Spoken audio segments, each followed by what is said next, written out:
হুম। আমি একটু বাইরে যাব, বন্ধুরা ডাকছে। আচ্ছা যান। জান? আমি তোমার জান? হুম। কথা পেয়েছেন কেন? আপনাকে যেতে বলেছি। যান বলতে আমার বই গেছে। আজ কোন শার্টটা পরবো?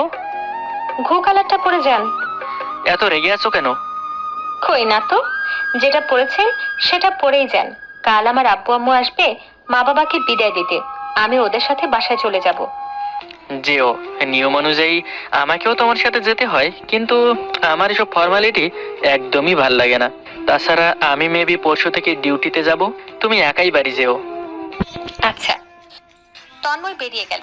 বিশাল বাড়িটাতে খুব শূন্য শূন্য লাগছে। তন্ময় বাসায় ফেরার পর থেকেই বেলকনিতে বসে আছে, অনেকক্ষণ ধরে ফোনে কথা বলল। তারপর থেকে মনটা খুব খারাপ মনে হচ্ছে। হয়তো ওর গার্লফ্রেন্ডের সাথে ঝগড়া হয়েছে। আমি চুপচাপ দূর থেকে দেখছি, কাছে যেতে সাহস পাচ্ছি না। গভীর ঘুমে তলিয়ে যাচ্ছি। হঠাৎ বুঝতে পারলাম তন্ময় আমার দুই পা জড়িয়ে ধরে বসে আছে। আমি এক লাফে উঠে বসলাম। জিজ্ঞেস করলাম, পা ধরে বসে আছেন কেন? মা গো, তোমার পায়ের নিচে আমার বেহেশত। কি কি কি বলছেন এসব? ফান্দে পড়া কাইন্দা বলি, এখন কি করি? সাইরে